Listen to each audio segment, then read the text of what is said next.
कैसे हो आप सभी। तो आज हम लेकर आ गए हैं 2023 में रिलीज हुई एक सुपर मोटिवेशनल मूवी जिसका नाम है फ्लामिंग हॉट। चैनल पर आपने कई ऐसी मूवीज देखी होंगी और उनको सराहा भी है क्योंकि इनमें से कई रियल स्टोरीज पर हैं और आज की मूवी भी एक रियल लाइफ पर बेस्ड है दोस्तों। इसलिए बिना किसी इंट्रोडक्शन के चलिए शुरू करते हैं कहानी। लेकिन दावा करते हैं कि वीडियो के एंड में ना बहुत मोटिवेट फील करेंगे आप खुद को। तो कहानी की शुरुआत होती है 1960 में यानी 1960s में और हमको एक बहुत ही बड़ा वाइन यार्ड दिखाया जाता है। वो फार्म जहाँ पर अंगूर उगाए जाते हैं। वहाँ पर कई गरीब परिवार काम करते हैं, साथ ही परिवार के बच्चे भी वहाँ आराम से खेलते कूदते हैं। अब क्या है कि एक बच्चा भागते भागते गलती से एक आदमी से टकरा जाता है और नोटिस कर लीजिए दोस्तों, यही लड़का अपनी कहानी का हीरो है, नाम है रिचर्ड। और वो जिस आदमी से टकराया था ना वो कोई और नहीं उसके पिता होते हैं जो बहुत ही स्ट्रिक्ट आदमी है। वो रिचर्ड का हाथ पकड़कर उसको उठाते हैं लेकिन उसको काफी सुनाते भी हैं कि हमेशा खेलते कूदते रहोगे या कभी काम नहीं करना, जाओ उन अंगूर को तोड़कर बास्केट में डालो। पर दादू दोस्तों वो रिचर्ड को सपोर्ट करते हैं और उल्टा रिचर्ड के पिता को डांटते हैं कि अरे बच्चा है वो गधे कहीं के, उससे काम करवा रहा है अभी से, रिचर्ड बेटा तुम जाओ तुम खेलो जाओ। इस तरह बड़े प्यार से वो रिचर्ड को भेज देते हैं। और ये रिचर्ड के पापा है ना बड़े गुस्से वाले इंसान है, हर वक्त किसी न किसी बात पर रिचर्ड को डांटते रहते हैं, उसे मारते भी है। बेचारा एक कोने में बैठकर रोता रहता है। लेकिन ऐसे वक्त में फिर दादू हमेशा उसको हिम्मत देते हैं और उसे कहानियां सुनाकर हंसाते रहते हैं। वैसे आपको बता दूं दोस्तों इनका परिवार काफी गरीब है यार, और ऊपर से लोग मैक्सिकन से और अमीर अमेरिकन के वाइन यार्ड में काम करके अपना गुजारा करते हैं। पर रिचर्ड के पापा उसकी पढ़ाई को लेकर बहुत सीरियस हैं और इन मुश्किल हालात में भी वो रिचर्ड को स्कूल भेजते हैं।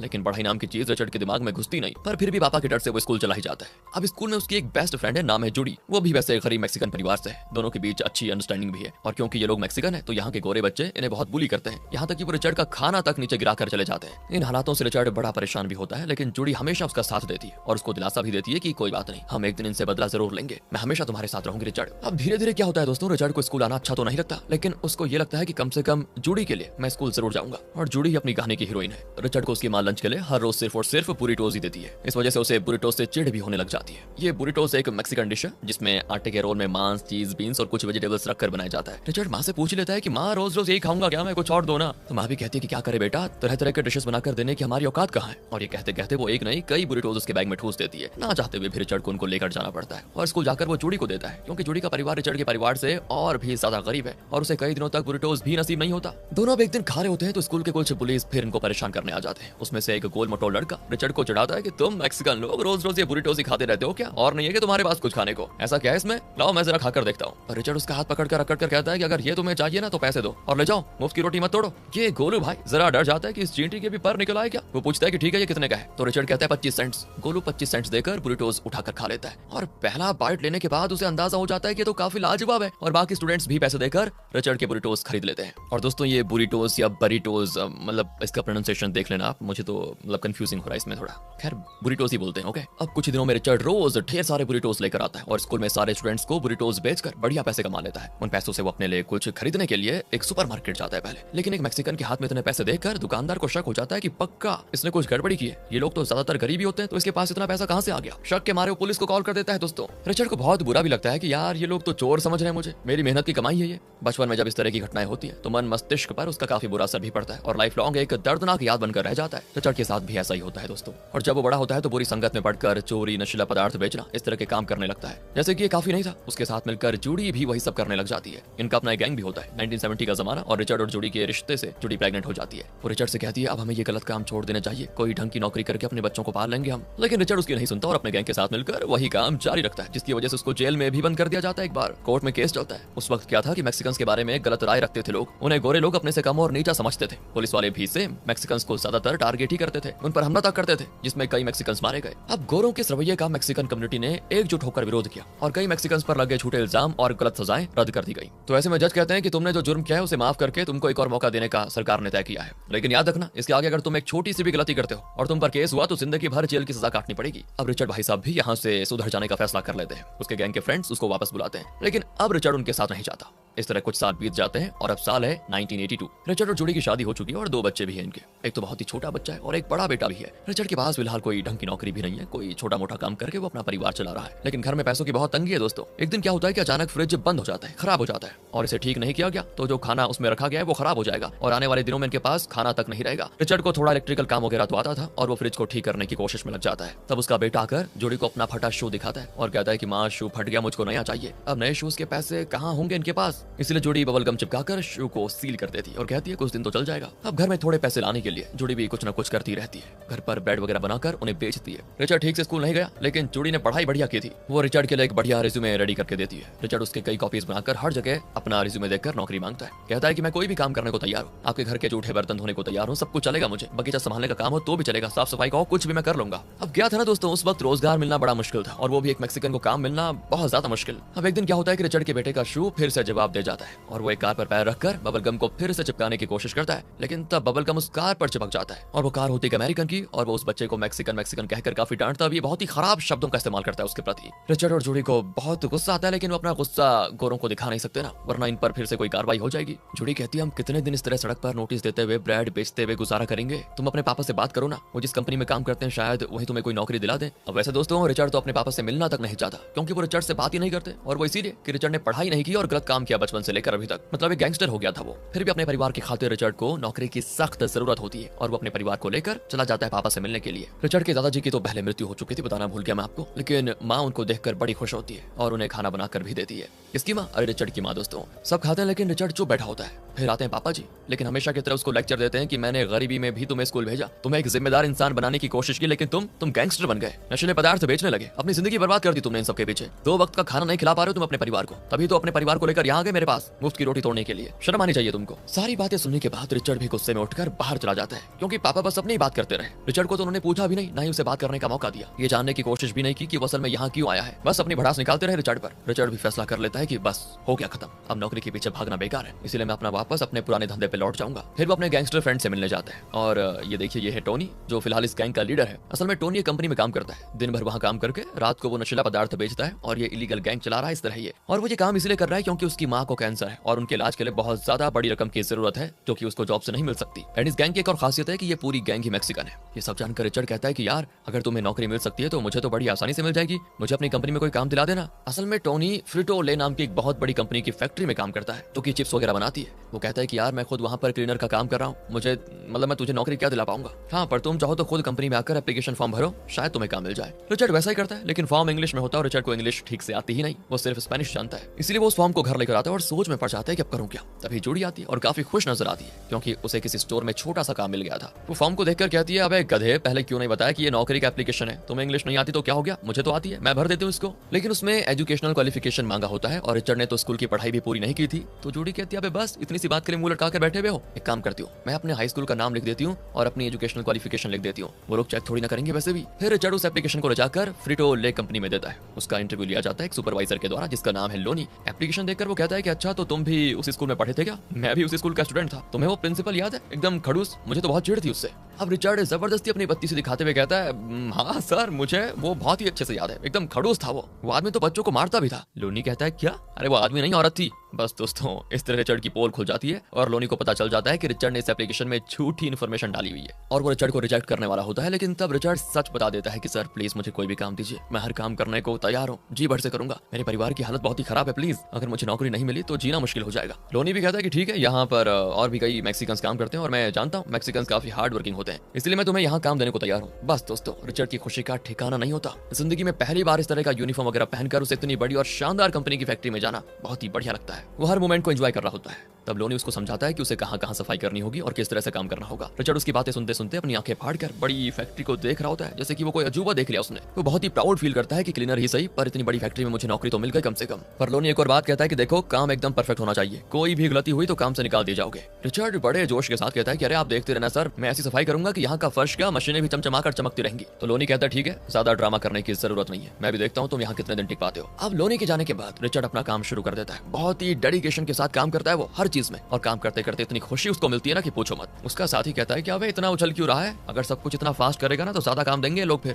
दिक्कत हो जाएगी, धीरे धीरे कर काम को। लेकिन नहीं, रिचर्ड तो अपनी ही धुन में मस्त है और बहुत ही जी जान से सफाई करता है, क्योंकि लाइफ में पहली बार यूनिफॉर्म वगैरह पहनकर काम करने का उसको मौका मिला है। जब रिचर्ड घर आता है ना तो जूडी कहती है पता है मैं तो भगवान से प्रार्थना कर रही थी कि वो काम तुम्हें पसंद आ जाए, और एक बात बताओ तुम्हारा पहला दिन कैसा गया? जूडी को भगवान पे भरोसा तो था, लेकिन अपने हीरो को सिर्फ खुद पे भरोसा है, वो भगवान को नहीं मानता। अगले दिन भी वो उसी जोश के साथ फैक्ट्री में काम करता है, लेकिन अपने काम के अलावा उसको ये जानने में भी बड़ा इंटरेस्ट होता है कि ये मशीनें चलती कैसे और इनमें से चीटोस और चिप्स बनकर निकलते कैसे। तो वो एक मशीन ऑपरेटर जिसका नाम कैरसन है उससे मशीन्स के बारे में पूछता है, लेकिन यहाँ पे क्लीनर्स को सबसे नीचे दर्जे का माना जाता है। उसी तरह उनके साथ बर्ताव भी किया जाता है। कैरसन कहता है तुम्हारा जो काम है ना बस वही करो, ज्यादा स्मार्ट बनने की कोशिश मत करो, समझे? अब एक एक्स गैंगस्टर होने के नाते रिचर्ड को उसे उठा उठाकर पटकने का तो बड़ा मन करता है, लेकिन वो ऐसा करता नहीं, क्योंकि उसे अपने परिवार की खातिर शांति से काम लेना होगा। इसीलिए वो बस इमेजिन कर लेता है कि वो कैरसन की धुलाई कर रहा है। एक और मशीन ऑपरेटर होता है जिसका नाम है बेकर, और वो एक अफ्रीकन अमेरिकन है। वो बहुत ही शांति से अपना काम कर रहा होता है और रिचर्ड को लगता है कि ये अच्छा आदमी होगा, इसलिए वो बेकर को अपना इंट्रो देता है कि देखो मेरा नाम रिचर्ड है और मैंने कल ही काम ज्वाइन किया है। वो भी कहता है कि मेरा नाम बेकर है और मैं एक इंजीनियर हूँ और यहाँ पर मशीन ऑपरेटर का काम कर रहा हूँ। इस तरह बहुत ही फ्रेंडली और नॉर्मल तरीके से बात करता है। रिचर्ड हिम्मत जुटाकर उन मशीनों के बारे में उससे चीजें पूछता है। दूसरे मशीन ऑपरेटर्स की तरह वो रिचर्ड को इंसल्ट नहीं करता, बल्कि बहुत ही सब्र के साथ उसे हर सवाल का जवाब देता है। रिचर्ड पूछता है कि सर मुझे मशीन्स में काफी इंटरेस्ट है, अगर मैं यहाँ एक मशीन ऑपरेटर बनना चाहूँ तो मुझे क्या क्या करना होगा। पर इतने में टोनी आ जाता है और रिचर्ड को दूर लेकर जाकर कहता है कि अब वो लोग मशीन ऑपरेटर्स हैं, उन्हें कभी तंग मत करना वरना मुसीबत हो जाएगी।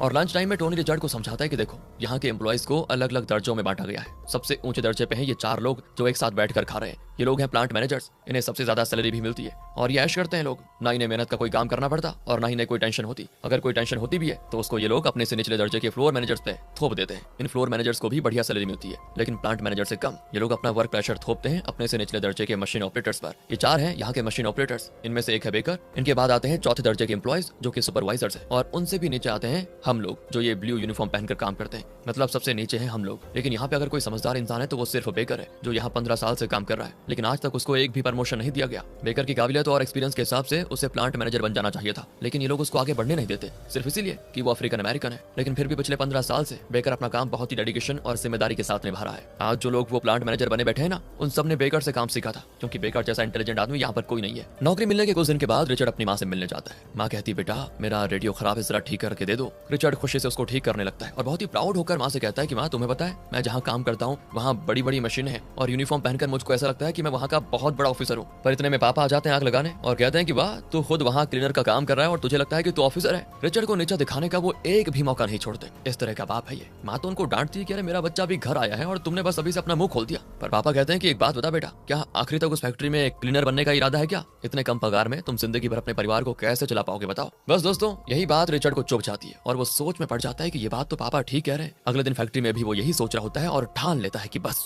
कैसे भी करके इस क्लीनर जॉब से ऊपर उठकर एक मशीन ऑपरेटर बनूंगा। तो वो बेकर के पास जाता है जो अकेला बैठा खा रहा होता है। उसका कोई परिवार भी नहीं है और आज तो शायद वो खाने के लिए कुछ खास लेकर भी नहीं आया, सिर्फ सूप ही पी रहा होता है। तो रिचर्ड उसको सेम वही चीज बुरीटोस देता है। बेकर भी उसको ले लेता है, लेकिन खाने से पहले रिचर्ड से पूछता है कि क्या तुम्हें मुझसे कोई फेवर चाहिए, क्योंकि मुझे लग रहा है तुम ये चीज देकर मुझ पे मस्का लगा रहे हो। रिचर्ड कहता है नहीं सर, मैं मस्का क्यों लगाने लगा, बहुत छोटी बात है एक। मैं जिंदगी भर क्लीनर बनकर नहीं रहना चाहता, मुझे मशीनों के बारे में बहुत जानना है, तो क्या आप मुझको सिखाएंगे? शुरू में तो बेकर थोड़ा सोचता है और रिचर्ड उदास होकर जाने लगता है। तब बेकर कहता है ठीक है आ जाओ मैं सिखाऊंगा तुम्हें। बस ये सुनने की देरी थी कि रिचर्ड की खुशी का ठिकाना नहीं होता और उसके पास वो बैठ जाता है। उसके बाद जब भी बेकर मशीन ऑपरेट करता है रिचर्ड उसके पास खड़ा होकर कई डाउट्स पूछ लेता है और एक छोटे से नोटबुक में उसके एक्सप्लेनेशन भी लिख लेता है। वो देखता है कि लेस मतलब वो चिप्स बनकर निकलते हैं तो उनमें से कुछ काले हो चुके थे, लगता है जल गए। रिचर्ड पूछता है इन जले हुए लेस को क्या करते हैं? तो बेकर बताता है कि इन्हें मशीन खुद ही बाहर फेंक देती है। रिचर्ड कहता है अच्छा, बिल्कुल उसी तरह जैसे गोरे लोग ब्लैक अमेरिकन को बाहर कर देते हैं। उसकी इस एक बात से बेकर को समझ आ जाता है कि उसकी ही तरह रिचर्ड भी अमेरिकन सोसाइटी में कितना भेदभाव और उत्पीड़न झेल चुका है। फिर रिचर्ड अपना काम करने लगता है तो कार्डसन रिचर्ड को बुलाता है। असल में कार्डसन को बेकर से चिढ़ है क्योंकि वो बहुत ही रेसिस्ट आदमी है। वो ब्लैक अमेरिकन और मैक्सिकन को गोरों से नीचे समझता है।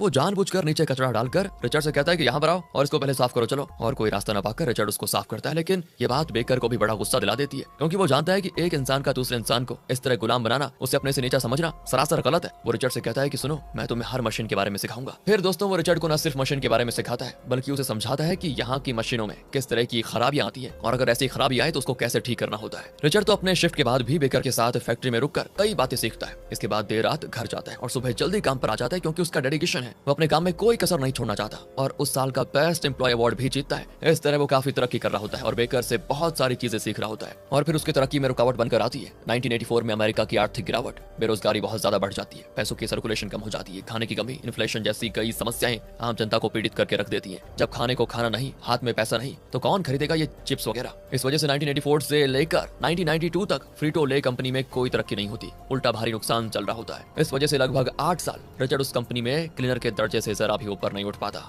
अक्सर ढेरों लोगों को नौकरी से निकाल दिया जाता है। तो ऐसे माहौल में फ्रीटो ले हेड ऑफिस में एक मीटिंग होती है और ये जो बीच में बैठा है ना, यही है फ्रीटो ले कंपनी का सीईओ, नाम है रॉजर एंड्रिको। यही था पेप्सिको कंपनी का सीईओ जो एक बिलियनियर था। लेकिन अब जिस दौर से कंपनी गुजर रही है उसे मुनाफे के रास्ते पर ले जाने के लिए ही ये मीटिंग बुलाई गई है। रॉजर से निचले लेवल पर जो ऑफिसर्स हैं उनमें आपस में कई मतभेद होते हैं और लगभग लड़ाई भी चल रही होती है, लेकिन रॉजर फैसला करता है कि फिलहाल कंपनी में सबसे ज्यादा डिप्रेस्ड और परेशान अगर कोई है तो वो है निचले दर्जे पे काम करने वाले वर्कर्स। उनकी हिम्मत बढ़ाना मेरी जिम्मेदारी है, इसलिए मैं उनको एक मोटिवेशनल स्पीच देना चाहता हूँ। उसकी स्पीच की वीडियो फ्रीटो ले के हर ब्रांच में दिखाई जाती है, लेकिन यहाँ कोई उसकी बात सुनना तो दूर टीवी की तरफ भी नहीं देखता। रिचर्ड लोनी से पूछता है कि ये किस बारे में बात कर रहे हैं। लोनी कहता है कि कंपनी के सीईओ अक्सर इस तरह की स्पीचेस देते हैं और वो टीवी पर दिखाया जाता है, पर हमें इन बड़े लोगों की बातों से क्या लेना देना, हम तो बस अपना काम करते रहते हैं। ये कहकर लोनी चला जाता है और रिचर्ड भी देखता है कि उसके अलावा कोई और टीवी देख ही नहीं रहा। लेकिन रिचर्ड के लिए रॉजर एक बहुत बड़ा इंस्पिरेशन है, क्योंकि रॉजर ने बहुत ही कम उम्र से काम करना शुरू कर दिया था। उसके घर के हालात ठीक नहीं थे, वो एक बॉटलिंग प्लांट में काम करता था और एक पॉइंट पर वो घर जाकर कुकिंग पैंस वगैरह बेचा करता था। इस लेवल पर पहुंचने के लिए रॉजर ने बहुत मेहनत की थी, तो रिचर्ड भी उसी की तरह छोटी सी शुरुआत करके उस जैसी सफलता पाना चाहता है। वो बड़े ध्यान से रॉजर की बातें सुनता है और क्योंकि रिचर्ड के अलावा कोई इसको देख नहीं रहा होता है, तो रिचर्ड को लगता है जैसे रॉजर पर्सनली उसी से बात कर रहा हो। उसे ये सुनाई देता है कि देखो रिचर्ड, ये हमारी कंपनी है, ये कंपनी हमारे हाथ से निकल ना जाए, इसलिए ये जरूरी है कि तुम खुद को एक सीईओ की पोजीशन पर रखकर सोचो कि कंपनी को फिर से ऊपर उठाने के लिए तुम क्या करोगे। खुद से ये सवाल करो, तुम्हें जो जवाब मिलेगा उसी से कंपनी आगे बढ़ेगी। इस कंपनी को फिर से जिंदा करना तुम्हारी जिम्मेदारी है। इसके बाद रिचर्ड रॉजर की स्पीच के बारे में 24 घंटे सोचने लगता है। फिर शाम को बच्चों को पार्क में लेकर जाता है, जहां वो उन्हें कौन से बने चीटोस खरीद कर देता है, जिसमें स्पाइसेस वगैरह डाले होते हैं और उसको सॉस के साथ खाया जाता है। दोनों मजे से खाते हैं, लेकिन छोटा बेटा चिल्ला देता है कि पापा ये तो बहुत तीखा है। रिचर्ड कहता है कि देखो अगर बहुत तीखा है तो फेंक दो ना, उसको जबरदस्ती खाने को किसने कहा तुमसे, फेंको उसको। और वो कहता है ये तीखा तो है लेकिन टेस्टी बहुत है, एक बार खाने से बार बार खाने का मन करता है पापा। यहाँ दोस्तों ये सुनकर रिचर्ड के दिमाग में एक बत्ती जलती है। फ्रीटो ले में जो चिप्स और चिटोस बनाए जाते हैं वो तीखे नहीं होते। वो सोचता है अगर मैं थोड़े मैक्सिकन मसाले इसमें ऐड करूं और उनको थोड़ा तीखा बना दूं तो शायद लोगों को पसंद आ जाए और इस तरह से हमारी कंपनी डूबने से बच जाए। तो वो घर आकर जूडी को ये बातें बताता है, लेकिन जूडी कहती है जिस दिशा में फ्रीटो ले कंपनी जा रही है मुझे नहीं लगता कि कुछ हफ्तों के बाद तुम्हारी नौकरी वहां रहेगी। ऐसे में अगर तुम अपना आइडिया लेकर मुश्किल से सीईओ तक पहुंच भी गए और मान लो कि उसको ये आइडिया पसंद भी आ गया, फिर भी तीखा फ्लेवर वाला चीटोस बनाकर उसे मार्केट में लाकर उन्हें बेचकर जब तक कंपनी मुनाफा कमाएगी उसमें कई महीने लग जाएंगे और तब तक बिना नौकरी के हम करेंगे क्या। मेरी मानो वापस अपने पापा से अपने लिए नौकरी की बात करो। रिचर्ड तो साफ इंकार कर देता है, लेकिन जूडी जैसे तैसे उसको मनाकर उसे उसके पापा के सामने ले जाकर खड़ा कर देती है। लेकिन पापा को तो आप जानते हैं हमेशा की तरह उसको ऐसे शब्द बोलते हैं जैसे कि बातों से वो रिचर्ड को अपने पैरों तले को चल रहे हो। अब तक जो रिचर्ड उनकी बातें सुन रहा था ना दोस्तों, उसे आ जाता है गुस्सा और वो अपनी भड़ास उन पर निकाल देता है कि बचपन से लेकर अभी तक आपने मुझे नालायक, निकम्मा, गुड फॉर नथिंग कहकर सच में मुझे नालायक जैसा फील करवा दिया है। मेरी जिंदगी बर्बाद है तो वो सिर्फ और सिर्फ तुम्हारी वजह से पापा। पर यहाँ भी पापा रुकते नहीं, कहते हैं कि तुम जो हो ना वही तो मैं कह रहा हूँ, जल्दी तुम्हारी नौकरी चली जाएगी और तुम्हारी पत्नी का तुम पर से विश्वास उठ जाएगा, वो जरूर तुम्हें छोड़कर चली जाएगी, इसलिए तो तुम्हें मेरे पास लेकर आई है वो नौकरी की भीख मांगने के लिए। अब तो जूडी से भी बर्दाश्त नहीं होता दोस्तों और कह देती है आपके इस आधार पर कह रहे हैं कि मैं उसको छोड़कर चले जाऊंगी, बड़े बुजुर्ग हैं आप, इसलिए मैं चुप रही। लेकिन अब और नहीं, आज कहती हूँ आप कान खोलकर भी सुन लीजिए, मैं मरते दम तक रिचर्ड के साथ रहूंगी, क्योंकि आप अपने बेटे को जितना जानते हैं उससे कई गुना ज्यादा मैं उसे जानती हूँ। वो आपसे कई गुना ज्यादा इंटेलिजेंट और काबिल भी है। आपसे नौकरी की बात करने का मैंने उसको सुझाव दिया था, लेकिन मैंने बहुत बड़ी गलती कर दी यहाँ कर। आइंदा भीख मांगने नहीं आएंगे हम, चलो रिचर्ड यहाँ से। तुम अपनी कंपनी के लिए जो आइडिया सोच रहे थे उसे पूरा करने में मैं तुम्हारा साथ दूंगी। अब वो रिचर्ड को एक मैक्सिकन शॉप में लेकर जाती है जहाँ मैक्सिकन मसाले वगैरह मिलते हैं। वो कुछ मसाले खरीद ले आती है। अगले दिन रिचर्ड अपने आइडिया के बारे में बेकर को बताता है, पर बेकर को विश्वास नहीं होता कि ये सब करना पॉसिबल है। लेकिन रिचर्ड कहता है कि मैं कल ही एक सैंपल बनाकर लेकर आता हूँ, फिर बात करेंगे। वो फैक्ट्री से थोड़े चीटोस चिप्स वगैरह लेकर आ जाता है। टोनी भी इस काम में उसकी मदद करता है, क्योंकि जल्दी उसकी भी नौकरी चली जाएगी, इसलिए वो हर कोशिश करना चाहता है जिससे कि कंपनी मुनाफा कर ले और उसकी नौकरी बच जाए। फिर घर आकर रिचर्ड और जूली मिलकर उन मसालों और वेजिटेबल्स का एक मैक्सिकन सॉस तैयार करते हैं और छोटे बेटे से टेस्ट करवाते हैं कि कैसा है। वो तो चिल्लाता है कि ये बहुत ज्यादा तीखा है। ये लोग भी टेस्ट करते हैं उसको, हाँ यार ये तो सच में बहुत तीखा है। अगले सीन में पूरा परिवार सिंह के पास खड़ा जलन से राहत पाने के लिए बार बार मुंह धो रहा होता है। पहली कोशिश फ्लॉप हुई। इसके बाद वो कई वेराइटीज ऑफ मसाले और फ्लेवर्स ट्राई करते हैं, लेकिन एक में भी वो लाजवाब टेस्ट नहीं आता जो वो एक्सपेक्ट कर रहे होते हैं। अब आखिर में थोड़े चीटोस बचे होते हैं जिसको कवर में डालकर रिचर्ड उसको यूं ही घुमा रहा होता है और तब उसको एक आइडिया आता है कि उन सॉसेस से चीटोस बनाने की बजाय अगर चीटोस के ऊपर ही ऊपर इन मसालों को कोट किया जाए तो कैसा रहेगा। अब वो चीटोस को फैन कवर में डालकर उसमें मसाला डालकर उसको रोटेट करता है, तो आखिर उन्हें इस तरह के चीटोस मिलते हैं जो ऊपर से तीखा होता है लेकिन तीखापन अंदर नहीं उतरा होता और उसका टेस्ट होता है एकदम अलग। वो फिर चुटकू से टेस्ट करवाते हैं तो वो फिर चिल्लाता है कि तीखा है। वो पूछते हैं कि सिर्फ तीखा या फिर टेस्टी भी है। एंड अब वो स्माइल करके कहता है टेस्टी तीखा है पापा, दोनों है इसमें। पापा उस दिन पार्क में जो हमने खाया था ना बिल्कुल वैसा टेस्टी है। पूरा परिवार झूम उठता है। अब इनको ये सैंपल सीईओ तक पहुंचाना होगा। अगले दिन रिचर्ड फैक्ट्री जाता है तो टोनी और कुछ और लोगों को नौकरी से निकाल दिया गया था, तो वो लोनी को अपने सैंपल के बारे में बताता है और कहता है कि प्लीज किसी भी तरह सीईओ रॉजर तक मेरी बात पहुंचा दीजिए। लेकिन लोनी उम्मीद ही खो चुका था और कहता है कि तुम्हें क्या लगता है वो एक क्लीनर का आइडिया सुनेंगे कभी? जाओ यार अपना काम करो, पता नहीं कंपनी कब बंद हो जाएगी। इस तरह डिस्करेज करके वो चला जाता है। उस रात रिचर्ड चुपके से फैक्ट्री में जाता है और एक प्लांट मैनेजर के कमरे में घुसता है जहाँ रॉजर के सेक्रेटरी का होता है नंबर। उसे नोट करके अगले दिन वो चुपके से ऑफिस रूम में जाता है और उस नंबर को कॉल करता है। सेक्रेटरी पूछती है आप कौन है? वो कहता है कि मैं रिचर्ड हूँ, अमेरिका में रहता हूँ। सेक्रेटरी पूछती है अमेरिका में कहाँ से? व्हाइट हाउस से बोल रहे हो क्या या फिर प्रेसिडेंट के सेक्रेटरी बोल रहे हो? उसके सवालों सवालों से पता चलता है कि रॉजर की पहुंच ऊपर तक है और शायद इन ऊंची जगहों से उसको ज्यादातर कॉल्स आते हैं। रिचर्ड कहता है कि मैं फ्रिटोले फैक्ट्री से बोल रहा हूँ। तो वो पूछती है आप प्लांट डायरेक्टर बोल रहे हैं क्या? रिचर्ड कहता है नहीं, मैं फैक्ट्री में काम करने वाला टेक्नीशियन हूँ। सुनकर वो फोन रखने वाली होती है, लेकिन तब रिचर्ड कहता है कि प्लीज प्लीज कट मत करना, मेरी बात सुनिए। आप जानती हैं कि हमारी कंपनी किस मुश्किल दौर से गुजर रही है, उसे डूबने से बचाने के लिए मेरे पास एक आइडिया है, प्लीज सीईओ तक मेरी बात पहुंचा दीजिए। रोज यहाँ लोग नौकरी से निकाले जा रहे हैं। ये ना सिर्फ उनकी कंपनी का बल्कि उन सारे वर्कर्स की लाइफ का सवाल है। सिर्फ उनकी नहीं, आपकी भी तो नौकरी का सवाल है। अगर कंपनी नहीं रहेगी तो आप नौकरी कहाँ करेंगे बताइए? आपकी खातिर, मेरी खातिर, सारे वर्कर्स की खातिर प्लीज मिस्टर रॉजर से मेरी बात करवाइए। इस पर दोस्तों वो जरा सोचती है और उसे सीईओ से कनेक्ट करती है। रिचर्ड नॉन स्टॉप अपनी बातें कह जाता है कि मैं आपकी फैक्ट्री का क्लीनर हूँ। फ्रिटोले को बचाने के लिए मेरे पास एक आइडिया है। मैं एक मैक्सिकन हूँ सर, और मैंने खुद एक मसाला मिक्स बनाया जो काफी स्पाइसी होगा। उसे अगर हमारे नॉर्मल चिप्स और चीटोस पर अप्लाई करेंगे तो टेस्टी बहुत ज्यादा हो जाएगा और सेल भी बढ़ेगा। मैक्सिकन लोग ही नहीं, अमेरिकन भी उसको बहुत ज्यादा पसंद करेंगे। मार्केट में खूब चलेगा सर। मैंने कई लोगों से टेस्ट करवाया और सबको पसंद भी आया। मैं आपको सैंपल भेज सकता हूँ, उसको टेस्ट करके आप प्लीज फैसला कीजिएगा। उसका कॉन्फिडेंस और जिस रफ्तार से वो बोला जाता है, रॉजर को काफी इंप्रेस कर जाती है चीज, और वो पूछता है कि क्या सिर्फ इसीलिए तुमने खास तौर पर वो मसाला बनाया था? रिचर्ड कहता है कि हाँ सर, उस दिन वीडियो में आपने कहा था कि कंपनी को बचाने के लिए एक सीईओ की तरह सोचो। अगर तुम सीईओ होते तो क्या करते? बस यही कहा था ना सर आपने। मैंने वही किया सर, और तब मुझे ये आइडिया मिला। रॉजर पूछता है तो क्या तुमने मेरा पूरा वीडियो देखा था? रिचर्ड कहता है कि हाँ सर, उसे देखने और आपकी बातें सुनने के बाद ही तो मुझे इतनी मोटिवेशन मिली। रॉजर को लगा था कि हमेशा की तरह उसकी वीडियो को किसी ने नहीं देखा होगा, लेकिन पहली बार किसी ने उसकी बातों को सुना और उसके आधार पर कंपनी के बारे में इतना कुछ सोचा, और वो भी फ्लोर और मशीन साफ करने वाले एक क्लीनर ने उसकी बात को सीरियसली लिया। बताओ। ये जानकर रॉजर बड़ा इंप्रेस हो जाता है। वो कहता है कि ठीक है रिचर्ड, तुम मुझे सैंपल भिजवाओ, फिर हम बात करते हैं। कॉल कट होने के बाद रिचर्ड बड़ा खुश होता है। अगले सीन में रिचर्ड और जूडी सैंपल को बॉक्स में डालकर उसे कुरियर करते हैं, लेकिन यहाँ रिचर्ड को एक टेंशन भी होती है कि रॉजर को ये पसंद आएगा कि नहीं। तो वो जूडी से कहता है एक बार भगवान से प्रार्थना कर लेते हैं। सुनकर जूडी चौंक जाती है कि जो आदमी भगवान को नहीं मानता वो खुद प्रार्थना करना चाहता है। वाओ। खैर, दोनों प्रार्थना कर लेते हैं। रिचर्ड को प्रार्थना करनी तो आती नहीं, वो डायरेक्ट भगवान से वार्तालाप करने लग जाता है कि मैंने बहुत सारे बुरे काम किए हैं प्रभु, लेकिन मैंने वो सब छोड़ दिया है। बस रॉजर को ये सैंपल पसंद आ जाए तो मुझे और कुछ नहीं चाहिए। मेरे पिछले कर्म माफ कर देना भगवान और मुझे सफलता देना। वहाँ पर बैठा आदमी हैरान हो जाता है कि ये तो नए तरीके से प्रार्थना कर रहा है। यहाँ रॉजर को सैंपल मिल जाता है और वो उसे टेस्ट करता है। काफी तीखा होता है और वो पानी मंगवाता है पहले तो, लेकिन कुछ देर के बाद जब तीखापन का असर जरा कम होता है तो उसे और खाने का मन करता है और वो एक एक करके खाने लग जाता है। तुरंत वो फैक्ट्री को कॉल करता है और खुशकिस्मती से उस वक्त रिचर्ड वहाँ से गुजर रहा होता है। वो उसे किसी और का कॉल समझकर अटेंड करता है। रॉजर कहता है कि सुनो रिचर्ड, मैंने तुम्हारा सैंपल टेस्ट किया, आई एम एक्सट्रीमली इंप्रेस्ड। 2 हफ्ते के बाद मैं तुम्हारी फैक्ट्री में आऊंगा, तब तुम मुझे अपना आइडिया और प्लान डिटेल्ड प्रेजेंटेशन के साथ देना। कहकर वो कॉल काट देता है, लेकिन यहाँ रिचर्ड की खुशी तो मारो वो पागल हो जाता है। लेकिन बात लोनी तक पहुंच जाती है और वो रिचर्ड को डांटता है कि मेरी परमिशन के बिना तुमने सीईओ से बात क्यों की? असल में दोस्तों, रॉजर के नीचे जो ऑफिसर्स हैं उन्हें अच्छा नहीं लगा कि फैक्ट्री की सफाई करने वाला एक मामूली क्लीनर उन ऑफिसर को बाईपास करके डायरेक्टली सीईओ से बात कर पाया। ये उनको पचा नहीं जरा, इसीलिए उन्होंने लॉनी को काफी सुनाया होता है, जिसकी वजह से लॉनी अब रिचर्ड को डांटने पे मजबूर है। रिचर्ड कहता है कि सीईओ को तो मेरा सैंपल बहुत ही अच्छा लगा और उन्होंने कहा है कि वो फैक्ट्री आएंगे और मेरा प्रेजेंटेशन देखेंगे। लॉनी कहता है कि 2 हफ्ते के बाद सीईओ नहीं आएंगे, बल्कि तुम्हारी और तुम्हारे साथ मेरी नौकरी भी चली जाएगी। उसकी बातों से रिचर्ड मायूस हो जाता है। वो घर आकर जोड़ी को बताता है कि मुझे किसी भी तरह सीईओ को फैक्ट्री आने से रोकना होगा, क्योंकि मुझे प्रेजेंटेशन देना तो आता ही नहीं। अगर मैंने कुछ गलत बोल दिया तो वक्त से पहले मेरी नौकरी चली जाएगी। मुझे कुछ आता नहीं जोड़ी, मैं बस यूं ही सपने देख रहा था। अब जोड़ी को उस पर गुस्सा आता है कि ये तो हार मान गया। वो उसे आईने के सामने ले जाकर कहती है, देखो देखो, खुद को देखो अच्छे से। मेरी लाइफ में मुझे अगर कोई स्पेशल गिफ्ट मिला है तो वो तुम हो। सिर्फ मैं जानती हूँ कि तुम कितने टैलेंटेड हो। तुम जरा सोचो, बचपन से लेकर अब तक हमने कितने अपमान झेले, कितने भेदभाव का सामना किया। आज भी तुम्हारी कंपनी के लोग नहीं चाहते कि एक मैक्सिकन होकर तुम जिंदगी में ऊपर उठो। तुम्हारे पापा तुम्हें नालायक समझते हैं, लेकिन तुम्हें अपनी फैक्ट्री के लोगों और अपने पापा की सोच को गलत साबित करके दिखाना होगा। तुम बहुत ऊंची पोजीशन पर पहुंचोगे, इसका तुम्हें विश्वास होना हो, लेकिन मुझे पूरा विश्वास है। तुम्हें प्रेजेंटेशन देना नहीं आता ना, मैं सिखाऊंगी तुम्हें। वो कोई रॉकेट साइंस तो है नहीं, तुम जल्दी सीख भी जाओगे। कहकर वो उसको लाइब्रेरी में ले जाकर इंडस्ट्रीज के बारे में चीजें और प्रेजेंटेशन टेक्निक्स के बारे में कई बुक से पॉइंट्स बताती है और काफी कुछ सिखाती भी है। एंड 2 हफ्तों के अंदर ही वो उसे प्रेजेंटेशन के लिए काफी अच्छे से तैयार कर लेती है। उसको नया कोट वगैरह दिलाती है। रिचर्ड कहता है, उस दिन तुमने कहा था कि मैं तुम्हारी लाइफ का सबसे बेस्ट गिफ्ट हूँ, लेकिन अगर तुम ना होती ना तो शायद मैं किसी जेल में सड़ रहा होता या आज तक इलीगल काम करके कहीं पड़ा रहता। तुम मेरे लिए सिर्फ गिफ्ट नहीं, मेरी लाइफ लाइन हो। एंड वो भी इसको कहती है, होगी तुम्हारी डायलॉग बाजी, चलो आगे काम करो। तुम्हारे पापा ने कॉल किया था, वो तुमसे मिलना चाहते हैं, प्लीज जाकर उनसे मिल लो। रिचर्ड जाना तो नहीं चाहता, लेकिन जोड़ी के कहने पर वो चला जाता है और वो खुद उसे प्रेजेंटेशन के लिए टाई वगैरह पहनाते हैं। रिचर्ड को लगता है कि जाने से पहले ये आदमी जरूर मुझे डांटेगा, पर नहीं, वो बहुत इमोशनल होते हैं और कहते हैं कि हर बाप अपने बेटे को एक ऊंची पोजीशन पर देखना चाहता है। बेटा, मैं भी वही चाहता था। शायद मेरा तरीका गलत रहा होगा, मैंने तुम्हें न जाने क्या क्या कह दिया, मारा भी होगा,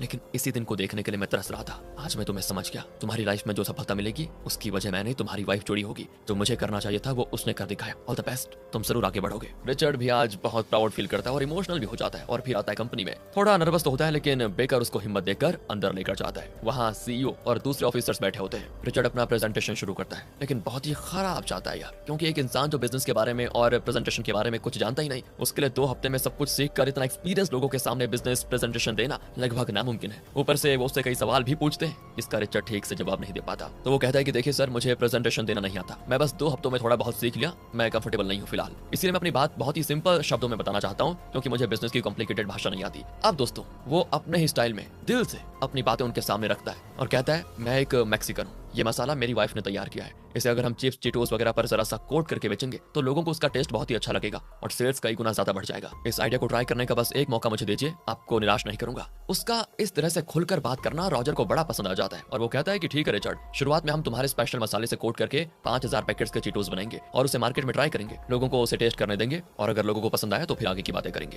कहकर रॉजर चला जाता है। लेकिन उसके नीचे जो ऑफिसर्स हैं उनके पेट में होती है जलन और आग भी लग जाती है कि एक मामूली सा क्लीनर और वो भी एक मैक्सिकन का आइडिया हम ले क्यों। खासकर दोस्तों ये आदमी जिसके सर पर 4-5 बाल उगे हुए हैं ना, इसका नाम है पीटर। वो तो रॉजर को वार्न करता है कि देखो ये आइडिया फ्लॉप है, लेकिन रॉजर कहता है कि मैंने भी बहुत मामूली सी शुरुआत की थी। रिचर्ड भले ही शेयर मार्केट या बिजनेस के बारे में नहीं जानता, लेकिन वो बखूबी जानता है कि लोगों के बीच एक प्रोडक्ट को कैसे पहुंचाना है, उसे लोगों की पसंद मालूम है और मुझे तो विश्वास है कि ये आइडिया सफल होगा। फिर क्या था दोस्तों, रिचर्ड के आइडिया के मुताबिक उसके मसाले चिटोस के 5000 पैकेट्स बनाए जाते हैं और उन्हें जगह जगह सुपरमार्केट्स में रखवाया जाता है। उसका नाम रखा जाता है फ्लामिन हॉट। 2 हफ्ते हो जाते हैं लेकिन फ्लामिन हॉट के अलावा बाकी सारे चीटोस बिकते हैं, सिर्फ वही नहीं बिकता। पीटर तो फैक्ट्री में कॉल करके कह देता है कि फ्लामिन हॉट नहीं चला, ये बेकार आइडिया था, मैंने पहले ही कह दिया था, तो इसीलिए हम फ्लामिन हॉट के सारे पैकेट्स मार्केट से हटवा रहे हैं। रिचर्ड कहता है कि 1 और हफ्ते का टाइम दीजिए, क्या आपने उन जगहों पे पैकेट सप्लाई किए जहाँ पे मैक्सिकन्स और लैटिनोस वगैरह बड़ी मात्रा में रहते हैं। इस बार लॉनी भी रिचर्ड को सपोर्ट करता है और पीटर से कहता है कि नॉर्मली तो हम नए प्रोडक्ट को 3 हफ्ते देते हैं, तो इस बार 2 हफ्ते के बाद ही ऐसा फैसला क्यों लिया जा रहा है और टाइम दो उसको। लेकिन पीटर तो अपनी बात पे बिल्कुल लड़ा रहता है। बेचारा रिचर्ड उदास हो जाता है कि यार क्या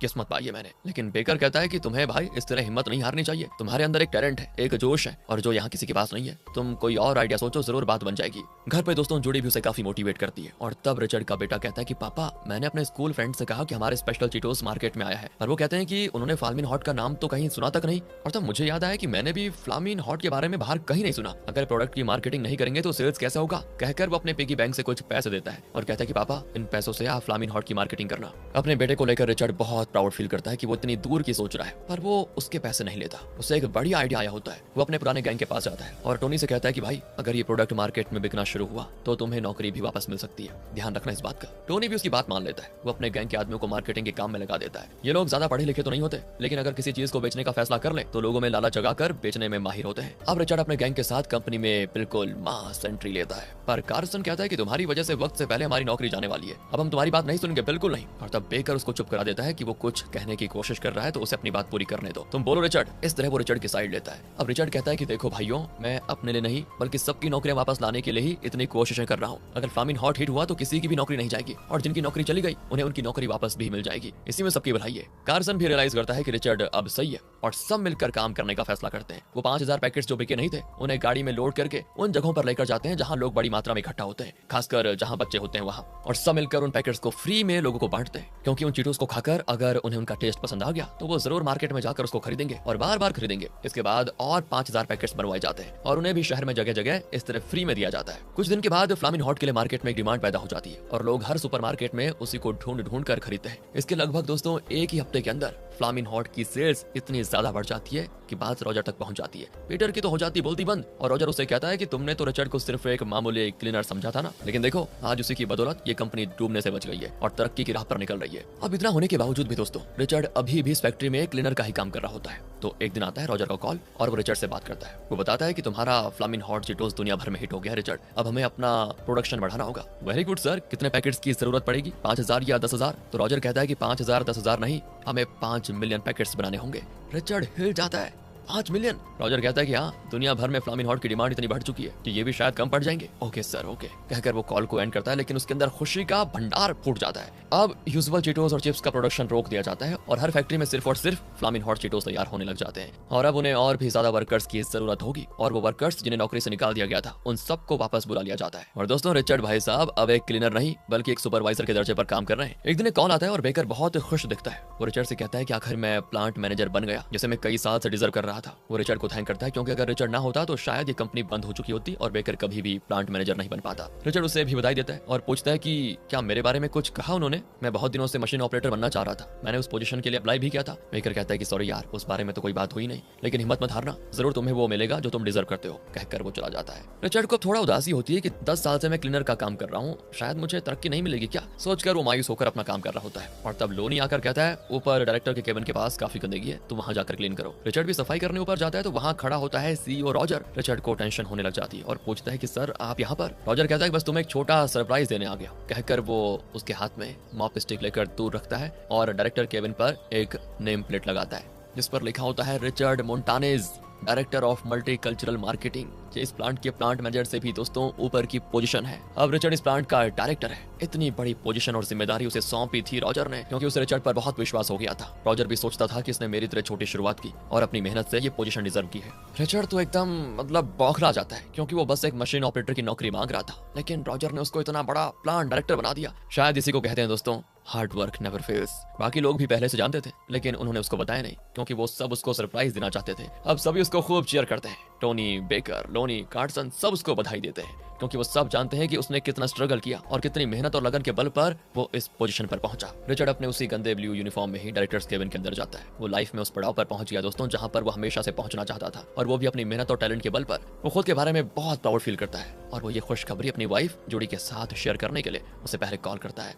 तो वो एक स्टोर रूम में काम कर रही होती है और खबर सुनकर वो भी बेचारी टूट कर रो पड़ती है, खुशी से। खुशी के मारे उसके मुंह से शब्द नहीं निकलते। रिचर्ड और जूडी ने बहुत बुरे दिन देखे थे यार, और अब जूडी इसीलिए खुश है कि उनकी लाइफ में सच में सुबह हो गई और आने वाले दिन जरूर अच्छे होंगे। दोनों ही रो रहे होते हैं और एक दूसरे के साथ अपनी खुशी शेयर करते हैं। यहाँ से दोस्तों कई साल के बाद रिचर्ड को दिखाते हैं जो अब प्लांट डायरेक्टर नहीं बल्कि अपने हार्ड वर्क डेडिकेशन के बल पर फ्लामिन हॉट ब्रांड का सीईओ बन चुका है। इतना ही नहीं, मैक्सिकन लैटिनो मार्केट्स का वो किंग माना जाता है। वो बड़े बिलियनर्स में गिना जाता है। वो जूडी के साथ किसी रेस्टोरेंट में खाना खाता है और बाहर आते हुए उस स्टाफ को टिप्स भी देता है। और यहाँ उसके वॉइस ओवर में बताया जाता है कि किसी के काम के आधार पर उसे मामूली मत समझना।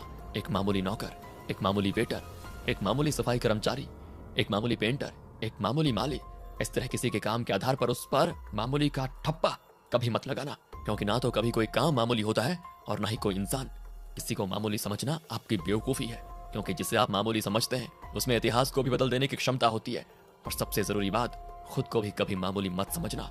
अगर कुछ करना चाहते हो तो उसे करने की क्षमता तुम्हें पहले से होती है, बस उसे पहचानने की देरी है।